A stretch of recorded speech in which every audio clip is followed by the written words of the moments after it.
So just like the body needs nutrition to go, I realized my car might need some gas this morning. So my apologies for the delay. The Human Resources Appointments and Equity Committee is now called to order. Madam Clerk, please call the roll. As a reminder to all in attendance, this meeting is being recorded and live streamed on the county's YouTube page. Calling the roll for Ms. Turner, Here? Mr. Gallagher, Here. Mr. Miller, Here. Ms. Conwell, Present. Mr. Sweeney. Present. You have a quorum. Thank you. Can I have a motion to approve the minutes from the April 18th meeting? So I moved. so move. Second. Moved by Sweeney, seconded Miller. All in favor? Aye. Aye. Aye. Okay, is there any public comment? No, Madam Chair, no one has signed in. Okay, would you please call the first item? I'll give it back to you. Resolution 2023-0118, confirming the county executive's reappointment of Keith J. Libman to serve on the Cuyahoga County Audit Committee for the term January 1st, 2023 through December 31st, 2026. Okay, we'll hear from Ms. Toscas. Good morning. Zoe Toscas on behalf of the county executive and pursuant to section 1101 of the Cuyahoga County Code, I'm here to recommend the reappointment of Keith Libman to the Cuyahoga County Audit Committee to a 3-year term that started on January 1st, 2023 and will end January 1st, 2026. We are requesting a second reading suspension, and Monica Houston from the audit department is here in case of any questions. Oh, okay, thank you. Ms. Houston, good morning. Monica Houston here for Director of Internal Audit on behalf of the Audit Committee.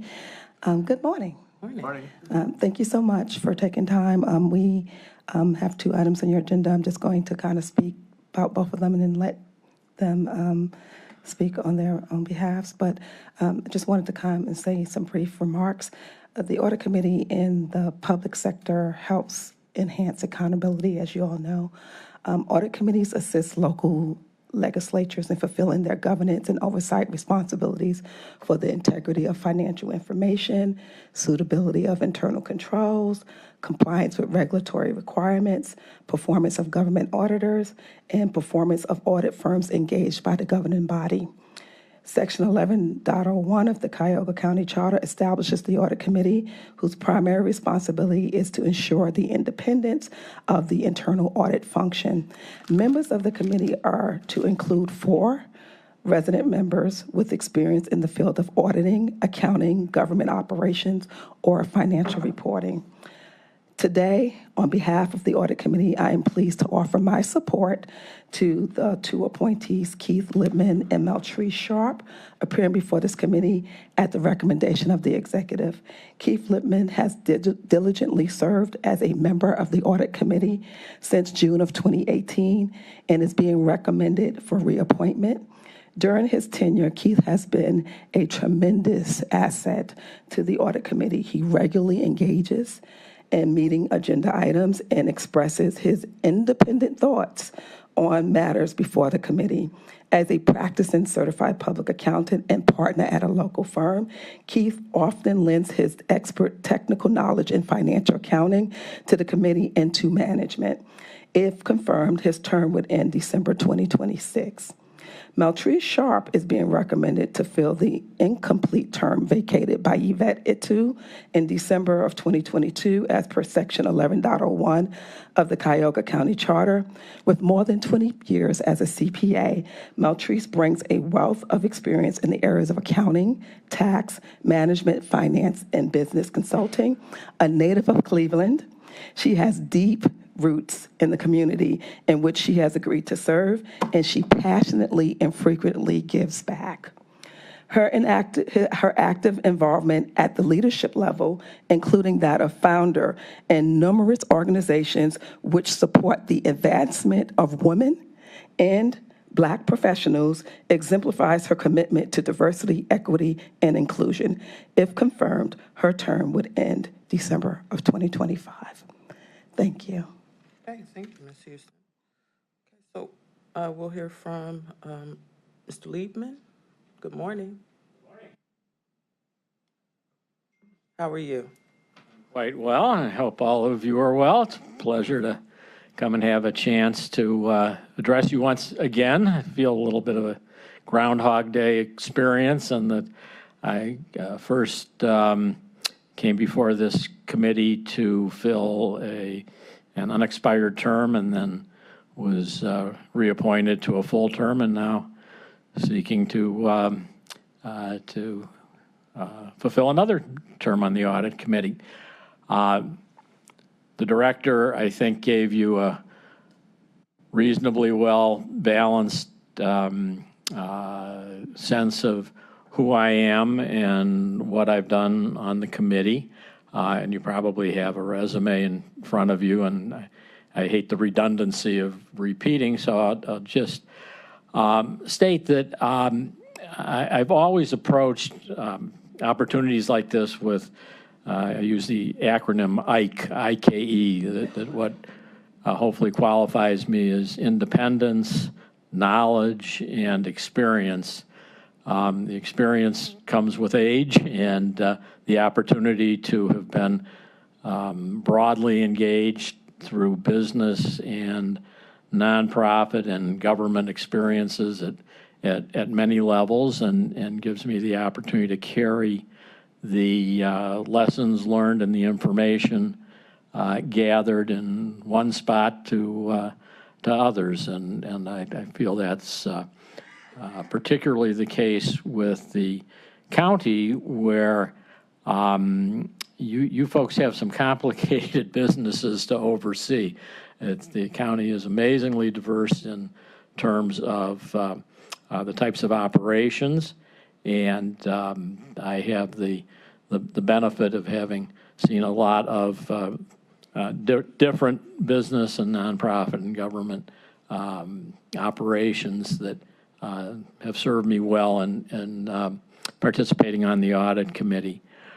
I've got a long history of audit roles professionally.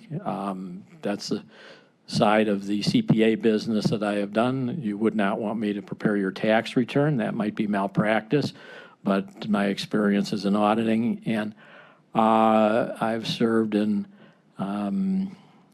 probably a dozen or so audit committee and audit committee chair positions at all levels, so I have a pretty good understanding of the independence and the type of knowledge that should be brought to those situations, and the fiduciary responsibility that comes along with it. So those are the things that I might want to say in presenting myself to you, and happy to answer any questions you might have. Okay, thank you. My colleagues have questions at this time? Okay, so I'll ask the first question. Thank you. I appreciate the honesty about the complexity of this assignment, right? So I'm not going to dig too deep. And I appreciate the acronym, independence, knowledge, experience. Can I borrow that? You may. Okay, thank you. I got to find I'd be out what it honored. applies. Thank you. Thank you. Tell us, what do you think the committee is doing well? I think the committee is doing a lot of things well. Certainly, it has the oversight of the department. As you all know, the audit committee is different than other county committees. It does have what I tend to characterize as a semi-autonomous committee that's to ensure independence, and we take that very seriously. Our chair of the audit committee, Micah Buzerall, engages regularly as a almost as adjunct to the department itself in helping to strategize and to oversee and monitor the activities.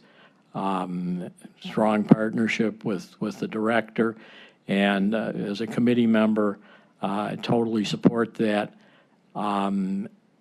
We're engaged. This is not a committee where you come 4 times a year to the quarterly meetings, perfunctorily go through the agenda and vote.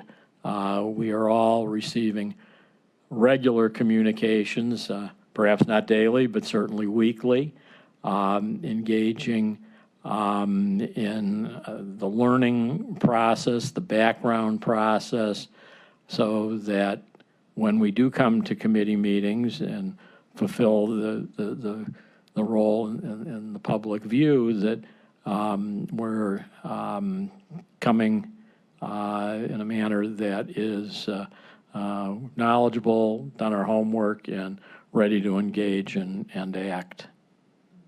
Thank you.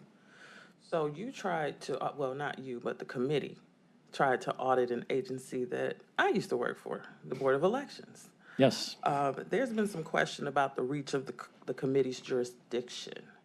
Can you talk a little bit about that? Yeah, I can talk a little bit about it. There's a lack of clarity in my judgment, so I'm going to clearly invoke the opinions you hear are strictly mine and don't attribute it to anybody else. But in my judgment, there's a lack of clarity between the language in the county charter with regard to the responsibilities and authority of the audit committee. It's, I don't want to say in conflict with, but at least room for ambiguity with the committee's own charter and with some of the professional regulations that govern government audit bodies. And so we have on a number of occasions had discussions about how to try to bring those things together and not have conflict.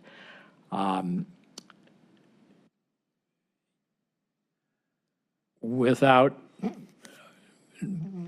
trying to be specific to the Board of Elections, because to be quite frank, I think the last time we had a discussion on that issue was probably longer than a year ago, and I don't trust my memory to get it exact.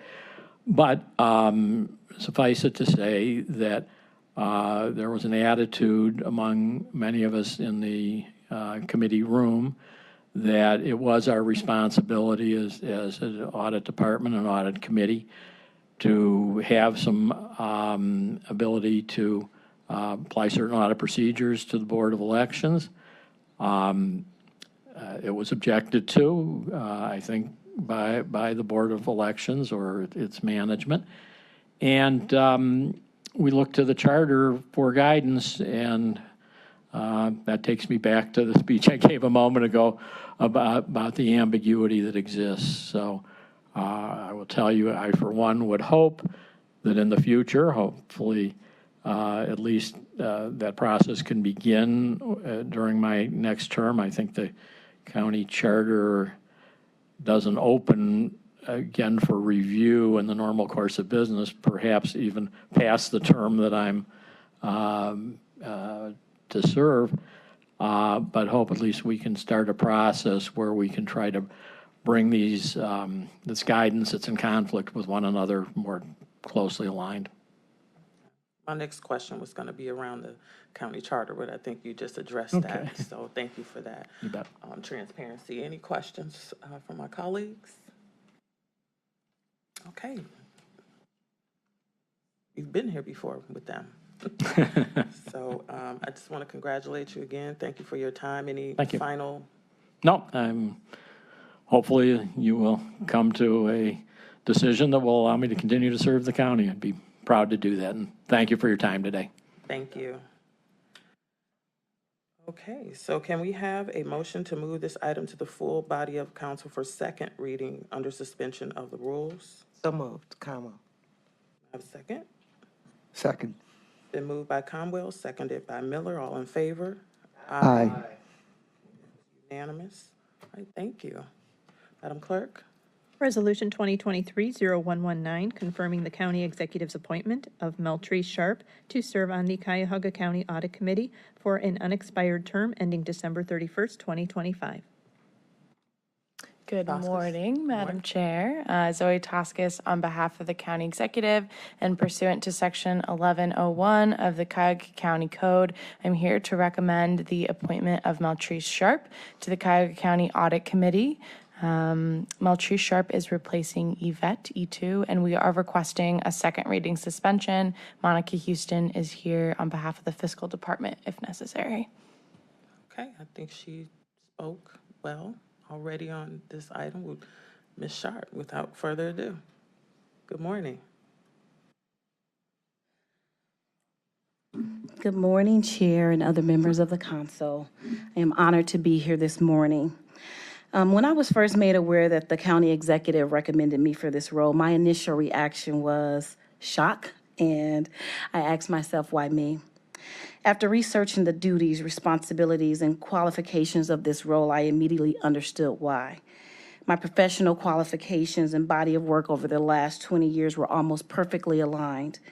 As a CPA with over 20 years of experience, I have acquired extensive knowledge and expertise in auditing, accounting, tax, management, finance, and business consulting. My career began first at Ernst & Young, where I worked for almost 4 years as an auditor, after which I held various accounting and finance positions at Forest City for about 13 years.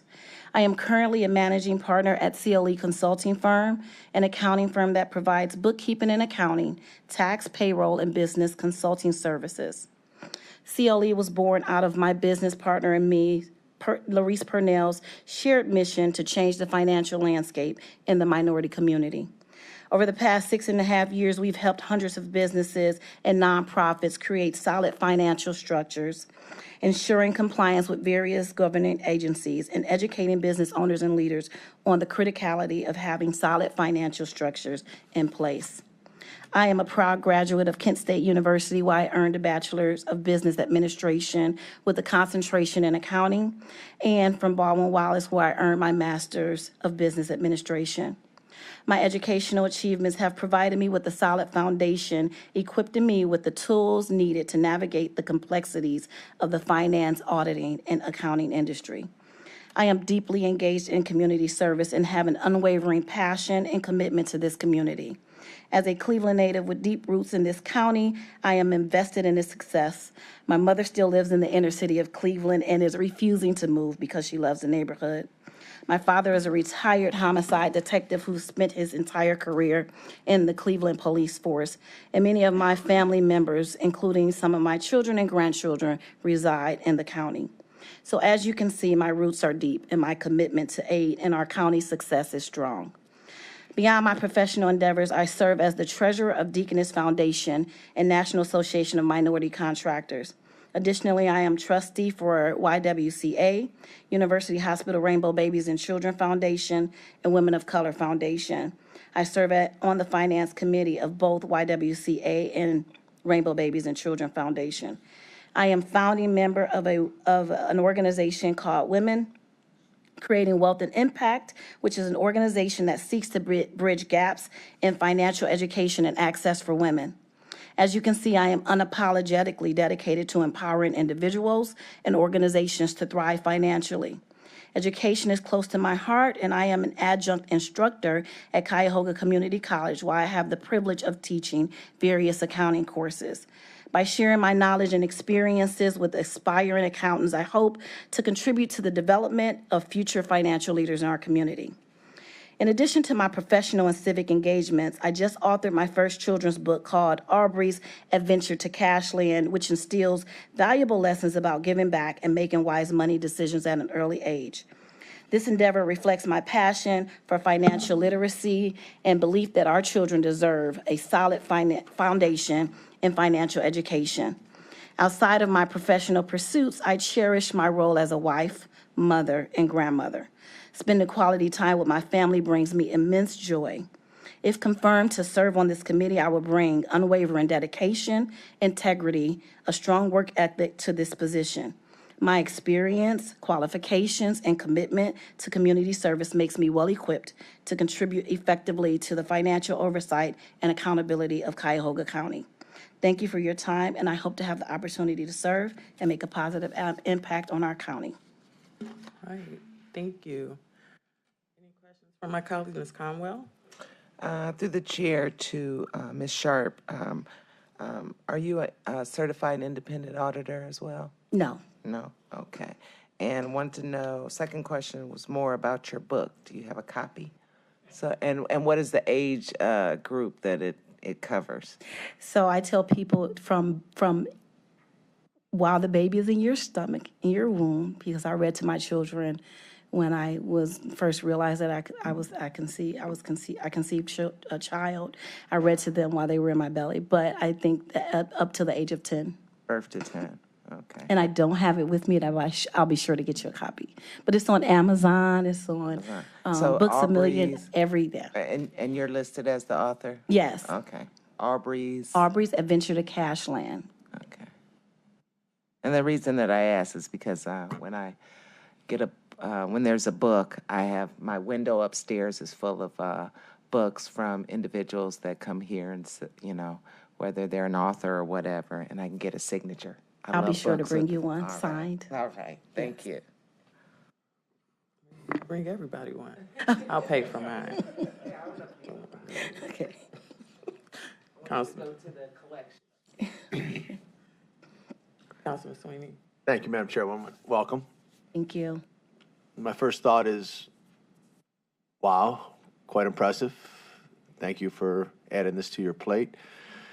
It sounds like you got a lot, though. Fit this in easy to be able to meet the needs, because the previous person that spoke said it's somewhat of a time commitment and focused energy. And I know you'll be able to do it, but I just wanted to get your thoughts on that. Great question. I thought long and hard about it. I understand when I say yes, I'm committed, and understand the time commitment that it takes, but I'm fully engaged. I am an effective time management. I'm effective with time management, so I definitely can handle it. Perfect. That was not questioning your ability to handle it. I'm just thankful that you're gonna do it, and remind folks on occasion to breathe. And it sounded nice when you started talking about your family and how important it is and how you absorb yourself into that. And the balance is the key to it, and I work on that every day myself. So thank you. Thank you, Madam Chairwoman. Councilman. Okay, seeing no other questions. Hello, good morning. I just have to say that I know that this young lady is up to the task. First of all, let me back up. So this is like the third member of Alpha Kappa Alpha Sorority Incorporated that I've seen in front of us, the administration. We need some deltas up in. I love you. That's just a testament to the wonderful organization that you belong to, big sister. Yes. But I know that you are able to manage this as it relates to your time, because we do it all the time. Yeah. If if I'm not someplace where you are, you're someplace where I am, and we're always out there serving. So I appreciate that about you, and thank you for answering the call. It is another thing on your plate, but I think we so need you in this role. There's a wonderful body already existing. I think you'll be a great asset to this committee, and I don't want to ask you a bunch of things that you may not know, like, what are some things that they could do better, or some things that they shouldn't be doing because you haven't gotten into it yet. You might be able to answer that next time. So I want to ask you about your thoughts around what success would look like for this committee with you joining it. What would success look like? I thank you for that question. I always think about when I am serving in a volunteer role, what success looks like for me is an environment where my skills and my talents are appreciated and welcomed. And that even if there's something that I'm bringing to the forefront, even if it's not popular, that it's considered. Success to me looks like an opportunity to learn a lot, but to also give a lot, and to forge new relationships that collectively we can make a significant impact on our county.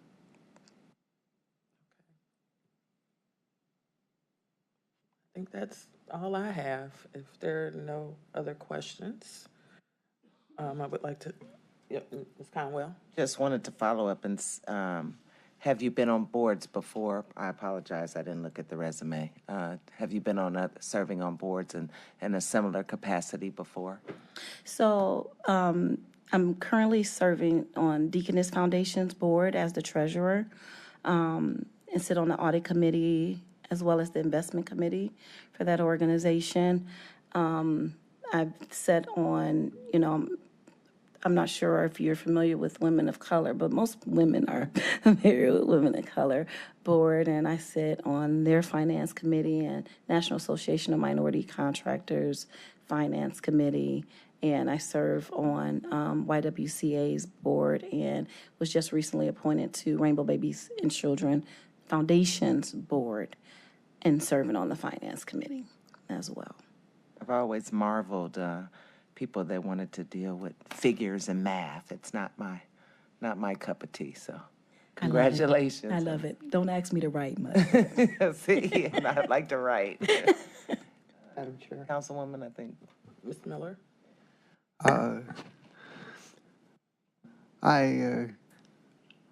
I'm greatly impressed by your qualifications and experience, and I just want to compliment the administration on adding to the diversity of the audit committee. I just know it wouldn't be very long ago that an audit committee like this would be nothing but white men, and nobody would think anything of it, but fortunately things are changing, and this is a step in the right direction. Thank you. Thank you so much for your comments. I'm excited about the change that I see in our county. Thank you, Councilman Miller, and I'm so grateful that you made that observation. And, I count myself very fortunate that I get to work with you all every day. Not only are we diverse in, age and gender and race, but in thought. And so you said what I was going to say, so I don't have to say it. Thank you, Councilman. Thank you, Councilman. Okay, so any final thoughts or? No, I appreciate the opportunity. I appreciate your time. All right, Madam Chair, I'll make a motion to move Ms. Meltrice Sharp to the full council. Was it second reading suspension that you needed? All right. Yes. Second. Okay, it's been moved by Conwell, seconded by Miller. All in favor? Aye. Aye. Okay. Any opposed? Crickets. Thank you. Okay, Madam Clerk? Resolution 2023-0130, adopting various classification changes to the Cuyahoga County non-bargaining classification plan. Good morning, Madam Chair, members of the committee. I'm Albert Bouchahine, Manager of Classification and Compensation for the Personnel Review Commission. The PRC approved recommending updates to the non-bargaining classification plan at their April 12, 2023 meeting. We're requesting you approve 8 revised classifications and the deletion of 3 classifications. 4 of the classifications have pay grade increases. 3 of them will not have any fiscal impact as the current incumbent salaries fall within the new pay range. The 4th classification has 2 incumbents that fall below the minimum of the new recommended pay grade. It will cost approximately $3,000 to bring them up to the minimum of the new pay grade. The Department of Human Resources will make the decision if they put them beyond the minimum, but at least it will cost at a minimum of $6,000 total for both of them. The updates were prepared by the personnel class and comp staff, who has worked extensively with the Department of Human Resources to ensure that the management staffs at the department are aware of these recommended changes. In accordance with the PRC rules, we have posted these on our website prior to your consideration today. I thank you for your consideration, and I'm happy to answer any questions you may have. Good morning, how are you? Good morning. Thank you. Can you tell us a little bit about the deleted classifications? Sure. All 3 of these classifications, Madam Chair, are at the Sheriff's Department, Manager of Corrections Food Service, Manager Security, and the Mental Health Intake Specialist. I can actually give you the rationale that the department provided. Please. For the Manager of Corrections and Food Service, per Administrator Rhonda Gibson, the position was vacant when she started with the Sheriff's Department and has remained vacant. The duties for that position has been transferred to and assumed by Trinity Food Service, which is a vendor. The Manager of Security, those duties have been reassigned and assumed by a Deputy Sheriff's Captain. Once the position became vacant, the responsibilities were assumed by a former captain and are now assigned to a different captain. They named the specific captains, but I don't think you care about their names. The Mental Health Intake Specialist, also per Administrator Gibson, there was an employee in that position when she started. However, the employee resigned around the same time that she started and shortly left thereafter. The position has been vacant since. After Administrator Gibson sent a copy of the intake classification, current HR Director Nemistel spoke with her and believes that those job duties have been spread amongst our employees or stakeholders involved with the central booking process. Let's see, so several recommendations around pay grade increases occurred. Can you tell me how many employees are impacted? Yes, Madam Chair. The early childhood mental health specialist classification went from a 9A to a 10A. There are 2 employees. Again, both of those employees fall below the minimum of the pay grade, so they'll have to be adjusted to at least the minimum, which will be about $3,000 for each employee. The clinical coordinator went up from a 13 to a 14A. There is 1 employee in that classification with there is no fiscal impact. The environmental compliance coordinator went from a 10 to a 12. There were 2 employees at the time. I believe 1 has now left the county, so there is 1 employee, but that employee's salary falls within the new recommended pay grade, so there's no fiscal impact. And lastly, the supervisor of the sign shop is currently vacant. That will be posted once this goes through the process. Okay. And I want to thank you and Rebecca again for the meeting that we had a few months ago. I'm starting to, feel comfortable in this space. And I actually understood everything that you just said, probably because of that meeting. Can you remind me about how regular maintenance of class plans occur? Yes, Madam Chair, we have a 4-year maintenance cycle. We strive to look at each classification in the class plan a minimum of once every 4 years. We also, at the same time, get requests from the department and the administration. So there are classifications that get several reviews based on changes to qualifications, changes to essential functions, et cetera. But we want to look at each classification once every 4 years at a minimum. And so some were reviewed, the last time was 19 and then previously 16. What triggers a review? Well, it's in that case, it's 3 years, so most likely there was a request from the department. Request from the department, Yeah. okay. Any questions from my colleagues? Come on. Albert does a good job. I wore this just for Councilman Sweeney. Madam Chair. Neon, baby. Madam Chair, Yes, sir. Miller? I was going to ask a number of questions, but my colleagues already asked them, so I'm good to go. Right. Thank you, Mr. Bouchahine. All right, can we entertain a motion to move this item to the full body of council for second reading? Oh, So just, motion on pause. I want to feel like we're not questioning Albert, but Madam Chair, to Mr. Boucher, you talked about you look at the classification plan every 4 years. Are we in that rotation and that cycle right now? And how long does that tend to go? 2023 is actually the 4th year of the cycle. So next year, we'll again look at those that we looked at 4 years ago. Okay. So this is So the they're 4th kind year of of like that. on a scale. Correct. So every year you're actually, We're looking at approximately 80 to 90 classifications each year. Okay. Depending on the number of class specs. When we first started, there was approximately 400 classifications in the non-bargaining plan. Now there's approximately 360. okay. Okay. So we are entertaining a motion to move this item to the full body of council for second reading. Second, Conwell. I'll be the first. Oh, I'm sorry. I thought, Okay. okay. Moved by Miller, seconded by Conwell. All in favor? Aye. Thank you. Thank you. Madam Clerk? Resolution 2023-0133 is being held as Ms. Rex is unable to attend today's meeting. Madam Clerk? Ordinance 2023-0011 is also being held today. Thank you. Any miscellaneous business? Hearing none, this meeting is adjourned.